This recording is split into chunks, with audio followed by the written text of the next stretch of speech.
Hey, what's up guys? Welcome to iName Chess. So, in the last video, we talked about how we should be looking to control these four squares, known as the center of the chessboard, in order to have a spatial advantage and the upper hand when it comes to winning the battle. In this video, we're going to focus more about how we should be using these pieces on the back rank, our rook, knight, bishop, and queen, in order to have the best chances at winning as well. So, you might be thinking to yourself, well, I have 8 pawns, and I only have like 2 of every other piece, so doesn't that mean I should be moving the pawns the most? Well, if you look at a game where we just move pawns, so you might end up with a position like this.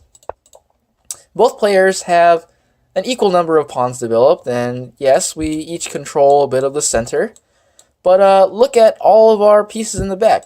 We have a whole 7 units that have potential, and we're not using any of them. In a war, you want to be using your strongest weapons to defeat the enemy, right? So using just pawns isn't going to cut it. You're not going to have the best chances at winning this war as you might have. So we're going to try to develop our pieces and see how that fares against just pawns. So let's say black only makes pawn moves and white makes as many piece moves as possible within 3 moves, so he moves 2 pieces. Let's see the position now. Who has the advantage? Well, black has these 2 center squares, and okay, these 2 pawns are kind of supporting this main pawn here. But white basically has an equal number of squares controlled with just his pawn, and then his other 2 pieces are doing so much more. The knight controls these 3 important squares, and the bishop slices all the way through this diagonal. This bishop literally cuts the board in half. It's dominant here.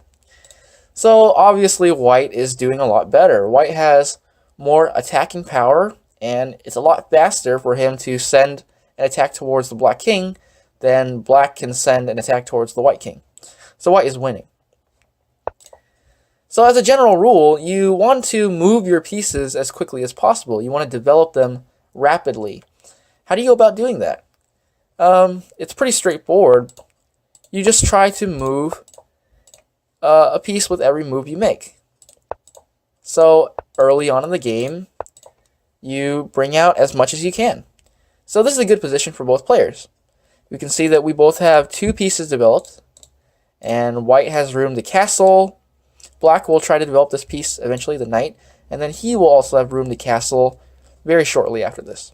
So this is a good example of rapid development. Both players are sending as much as they can towards the center of the board, and they're getting ready to put their king in a safe spot. Now, there is something important about development that I should go over. It concerns not only how quickly you develop your pieces, but where you decide to put your pieces. So for example, let's look at a position like this. Now, in this position, white has 2 developed pieces and black has 1, and it's black's turn. So he also wants to develop his bishop.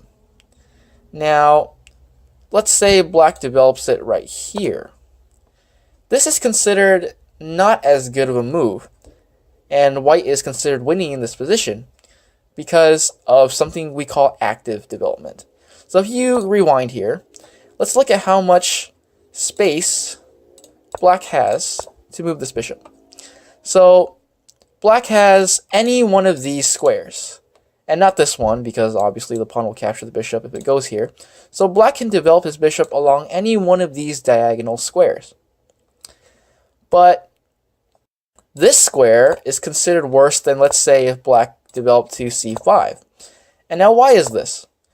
Well, if you look at this position, both players are completely symmetrical aside from the bishops. But we have to look at the position around the bishops to understand why white is better. Okay, well, white is controlling this part of the center, so white's bishop is offensively active, and it also is not really inhibited by any other pieces. Like, there's nothing blocking its way, it's not blocking anything else's way. Now let's look at black's bishop. Black's bishop is, yes, adding a little bit more protection to this pawn, so if white would send another attacker in, it wouldn't really mess with this pawn. But let's look at the area around the bishop. this bishop is placed in front of the d7 pawn. And if black wanted to move his other bishop out, he would have to move this pawn first. Unfortunately, this bishop is blocking this pawn in, so it basically will never be able to push it to d6 or d5, and his bishop will never be able to come out along this white diagonal. Instead of that, for white has the advantage of being able to push d3 or d4 whenever he wants. And then this bishop can come out along this diagonal, harass this knight, and add more attackers into the fight. So, from looking at this, we can tell that white is more active in this position. This makes white advantaged compared to black, because black has less potential to move more attackers into the fight as long as this bishop remains blocking his development. So, not only should you develop your pieces rapidly, but you should also develop your pieces actively. You should develop them to the best possible squares where they're doing as much as they possibly can. So, for example, one more time. Let's say we keep developing our pieces, and black goes for something like this, where white is controlling a lot of space because his pieces are more outwards, and black's bishops are only on these first two squares. So yes, we do all have 3 developed pieces on either side, but white's bishop is more active, white's knights have a very good control of the center, and black's bishops, this bishop's not really doing much. It's a pretty passive bishop.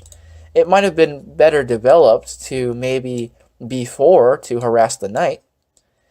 And this bishop, yeah, it's developed. It's off the back rank, but at the same time, where is it going to go? It's kind of just sitting here.